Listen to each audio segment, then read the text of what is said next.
Hi everyone, my name is Virginia Dwan, also known as Mandarin Mama. I host a podcast called the Noona Army Podcast, where we discuss the particular difficulties and challenges and aspects of being a middle-aged BTS fan.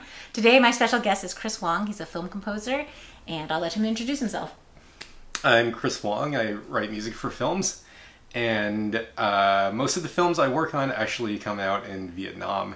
We had a recent movie called MANIFESTO that did really well. It was based on a famous novel over there, and it became the second highest grossing film of all time over there, so we're very excited about that.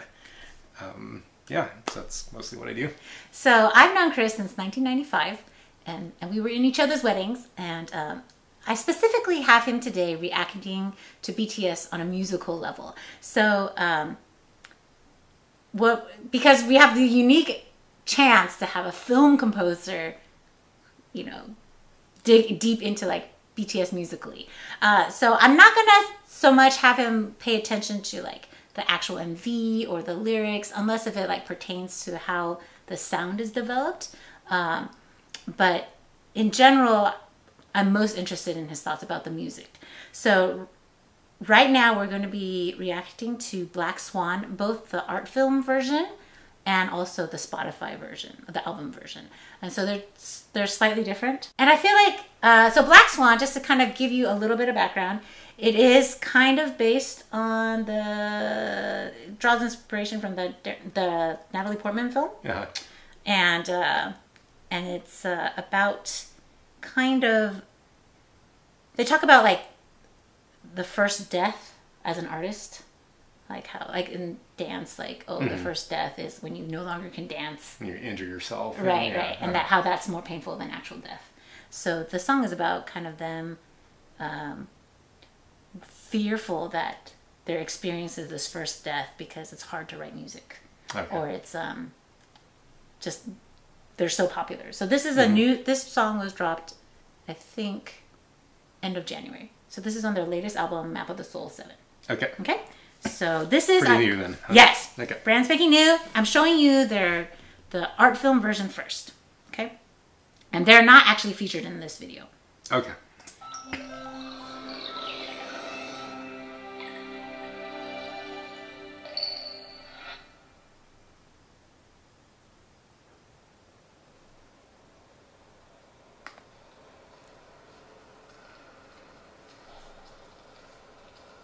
And then I'm curious to see which version you like better.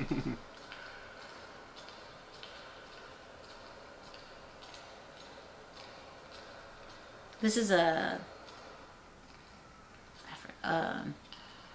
Bosnian, I think, dance company. Okay. I think. Slovenian maybe? I forget. I used to know. No, they chose to have 7 dancers, kind of like there were 7 in BTS, right?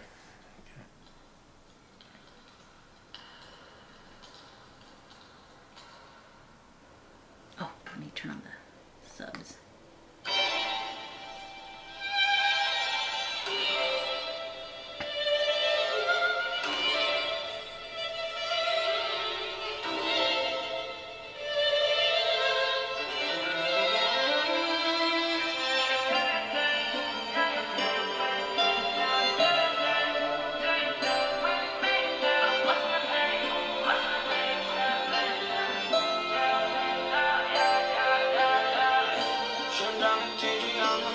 I already love the producing and the music here. So the string quartet, really classical sounding with the fast runs and everything like that.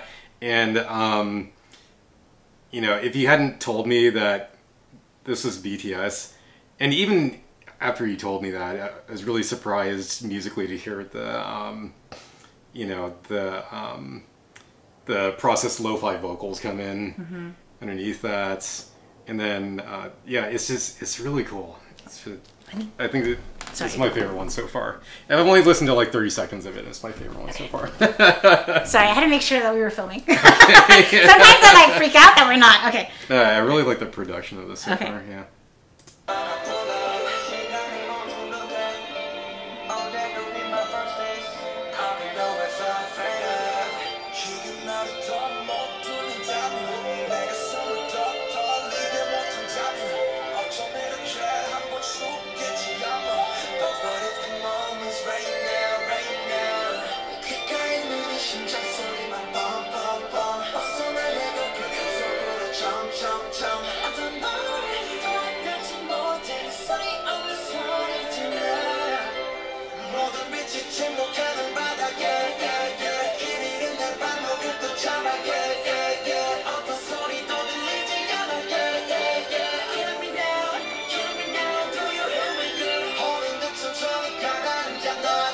I just have to say the string arranging is spectacular on this. Yeah. Already, I haven't heard the whole thing yet, but it's so much more intricate than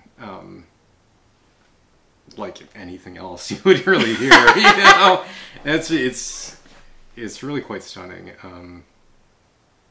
There's something really interesting too about that. I don't know if it's a guitar or something like that, but I can't place how it's being produced, but it's there's just something about the overall the sound aesthetics behind this that I find really fascinating.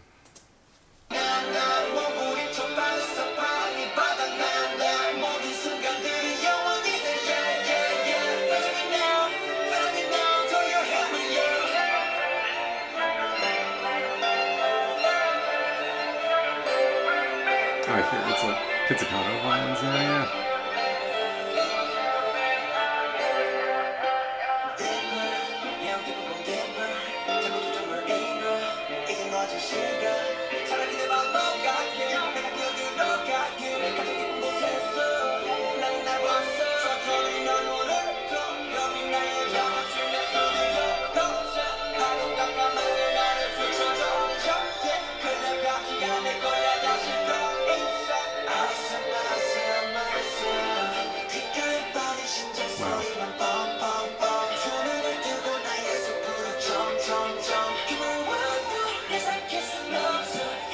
I want to know who arranged the strings on this. This is really fantastic. You know, I get why they're doing this now, because it's a... Okay, so like... This is all inspired by Black Swan. Black Swan is a film about ballet dancing, right? And ballet is what we'd think of as a classical form of dance, right? Mm-hmm. And so to musically reflect that, they needed something kind of classical sounding to go with that. A lot of pop music has strings behind this, but the way that this string quartet music is arranged with the song, there's something about it that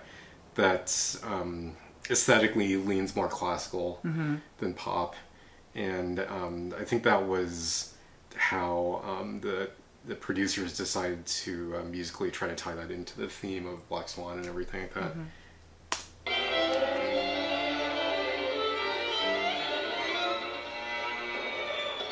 Oh wow! Right? Are you talking about the dancing or the music, or both? Both. Have you seen Black Swan? I have not. Okay. I can't watch it. No, okay. It'll ruin me. Yeah, it's. We can rewind that part if you want. No, it was surprising, but I see what they're, because the film is it's. The film itself is kind of jarring and even gruesome at times, right? Very. I've read about it. Bleak, right? Right. And that's why I can't watch it. And haunting, like all of Darren Aronofsky's movies, right? And yeah, that was just kind of a very cool and surprising emotional reference to like the emotions and the aesthetic of the film. And I love, this doesn't happen very often, but I love in songs or pieces of music where something completely out of left field happens. Like you don't, it just surprises you because you don't think it should happen, right? Right. But somehow it still works. You know, and a lot of times when people try that, it doesn't work, but it works really well here. It was a very cool moment.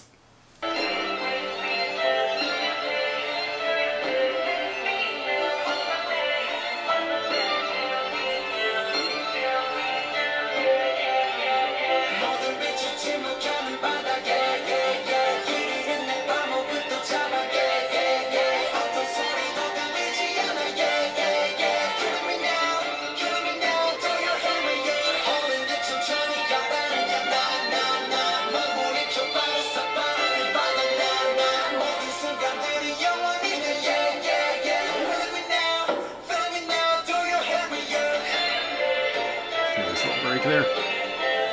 What? There's a nice little break there. Yeah.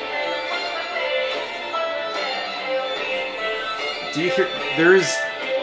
I don't know if you hear that.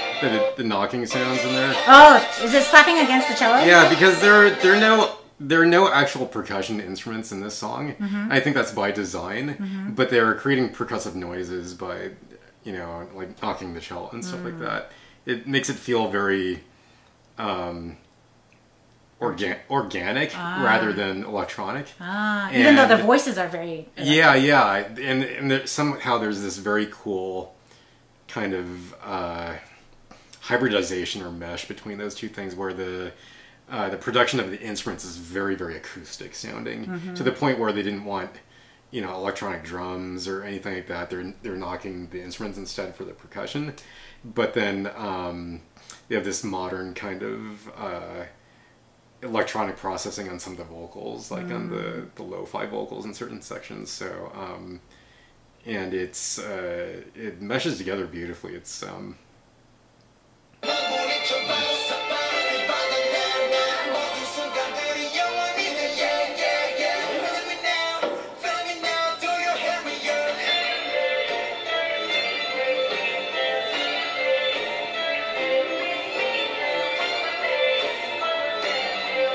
I think they're playing. It's that technique in. Gosh, why am I forgetting the name of it now? It's like Coleño or something like that, where you turn the bow upside down and you play it with the wood. Have you ever seen this? No. Yeah. I've never. That's how you get that sound. It's so they play on the wood side of the bow? Yeah, it's famously in the opening of The Planets by Holst. From, you know, so that if you listen to that piece, the way they're making that sound in the way they're making that sound in the beginning is they turn the bows upside down. They play with the bow. That's what you're hearing right here when the besides the knocking. If you, yeah, at least I think that's what they're doing.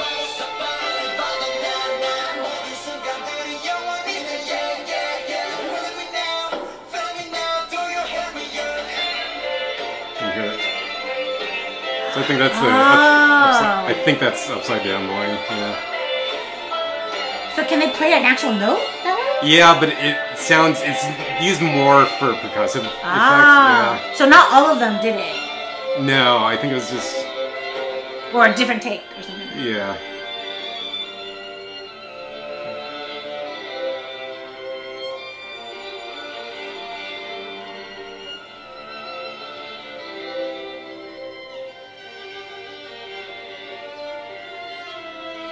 Wow, I just got like goosebumps. Right?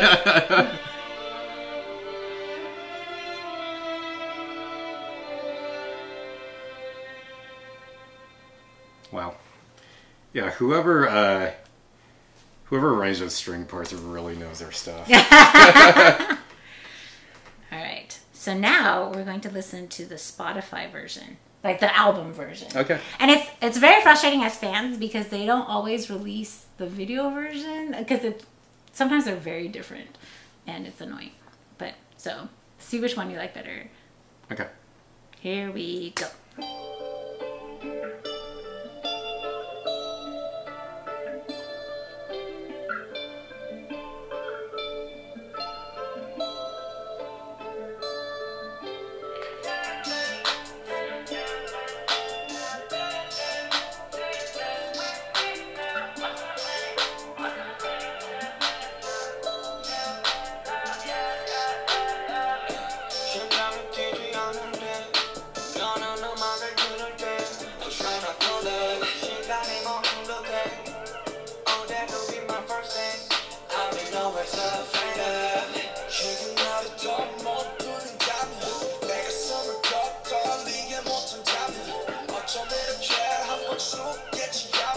I'm kind of missing the strings from everyone, but just because of my background, that's the kind of stuff I like.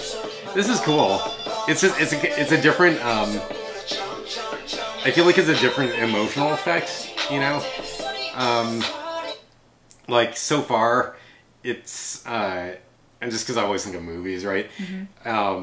It's like the first version would be the version that was inside the film, like inside the scene, and then this is the version that you would roll during the end credits or something like that, you know? And you just get like, it's a different emotional impact, right? You know, so... what kind of emotions do you feel differently, I guess? Well, I think, like, I think this is a little bit easier to absorb. It's like if you're, you know, if you're just like relaxing, bumping your car or whatever, and you just need something cool to groove out to, you know, then this works better. And then the other one is much more if like you want to be really absorbed in the drama. If your mind is in a place where you can you have the energy to put that effort to be in that space, you know, it's more to be in the drama of the whole thing and imagining like what the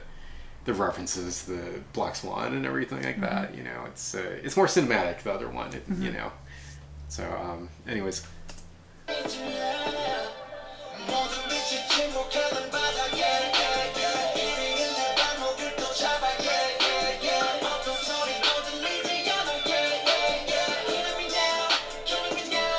This version is less tragic.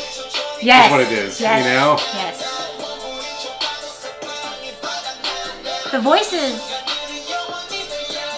you can hear the voices because it's less processed in this version.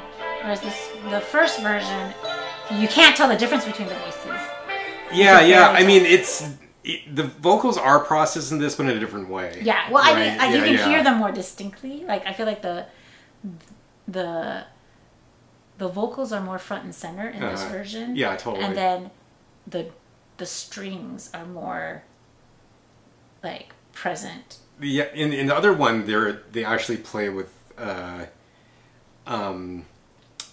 going back and forth between making the vocals and the focus and then the strings of focus based on the sections where they go to lo-fi voices versus you know, so and by lo-fi you mean like, so it's that thing where it sounds like, you know, that effect where you hear vocals and it sounds either like they're kind of like, it sounds like they're distant on like a tape player or something. You know, it's like, like a record player. I mean. Yeah, it's like you take out some of the fidelity, you take out some of the high end. Sounds like it's hissing EQ it so that it's it has kind of like a muted effect or whatever, and that's a very popular technique in you know, this kind of pop music these days. So that's more what they were doing in the other one, whereas this one the vocals remain the focus throughout. It feels more like got it. So.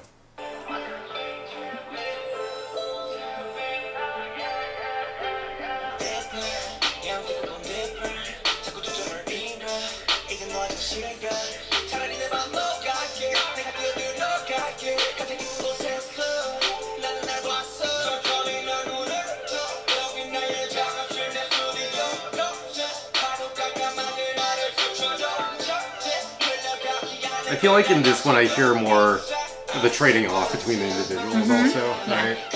The other song you can barely tell the difference. It's just a different aesthetic approach to how to produce a song.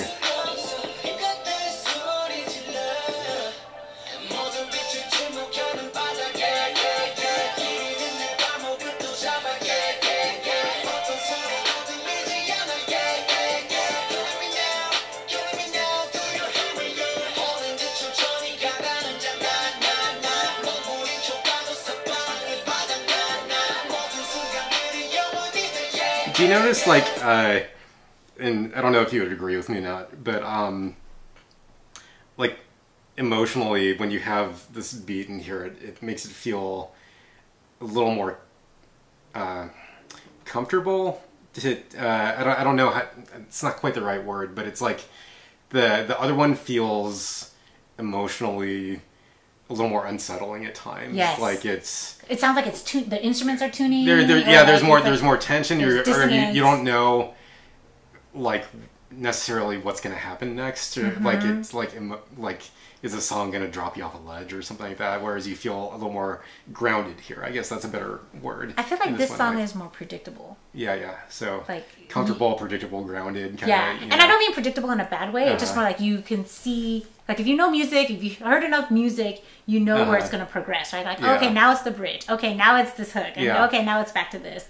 Versus the other one is just like, wait, what? I have, in scoring films, I've kind of come to this realization that, and this was just, no one taught me this, it was just trial and error over years of experimentation, is that when there's a steady beat to something or a steady groove to music, it makes you feel more comfortable when you're watching a scene. I don't know if you ever have noticed. Is it supposed to like mimic a heartbeat kind of thing? Yeah, but it's like the steadiness of it makes you, instead of making you feel unsettled or worried, it makes you feel grounded, like you're okay, you know. Okay. And so, whereas, you know, in the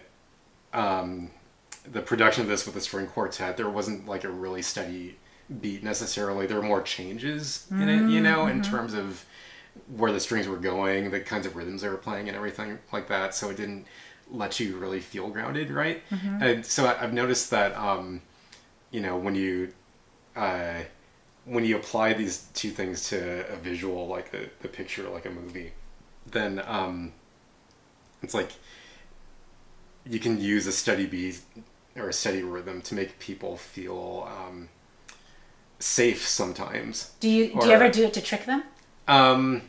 You could in something, I mean, maybe like a suspense thriller or something like that. But it's like, okay, for example, there was a romantic comedy that I was working on where I created a shift in the music in the final scene.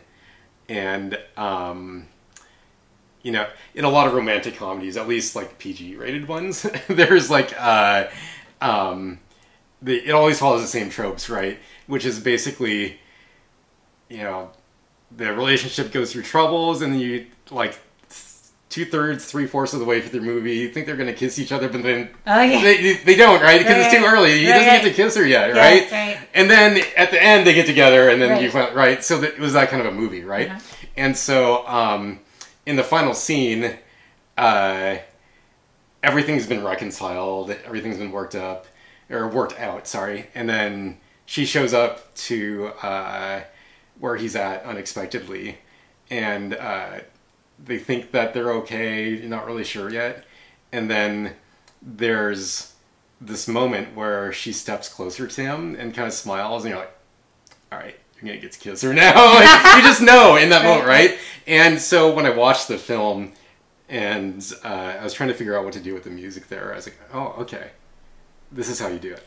So the music has to be kind of not super steady, just like without a very definite rhythm. It's a little more kind of open when they're just kind of looking at each other. And then the moment where she steps closer to him, that's when like the beat comes in. It's like, oh yeah, here comes the kiss, you know. Right? So it's like, you know, it's I guess the only reason I'm explaining all this stuff is because when producers have to take a song like this, and it's the same song, but they want to make two very different interpretations of it. You know, music's all about like emotional communication, at least it is for me. And so they're thinking about, like in the other one, they're thinking about the Black Swan movie and the references and stuff like that. And they're using those techniques to create those feelings. It's like, it feels a little unpredictable or unsettled, or there's more tension in it or whatever. And whereas emotionally in this one, it feels more grounded. Like you can groove to it, and you can, you know, and those are very deliberate choices on how you arrive at those things, right? So, I don't know, just fun. No, it's so interesting.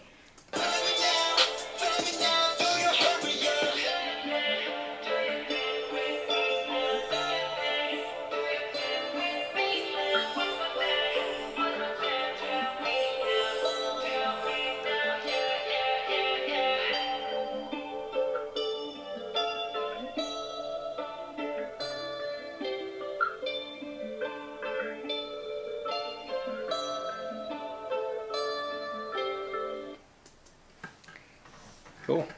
So it's interesting to hear you say these things because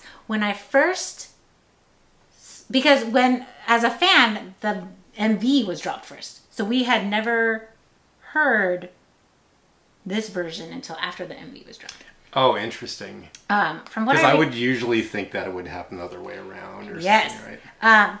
But this was, and then, so they dropped, well, I guess technically they dropped both at the same time, but the way things work is you watch the YouTube version and you stream that because we want to break records and stuff. And Okay. whereas with Spotify, not every country has Spotify.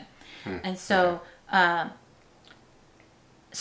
think I bought, you could buy it.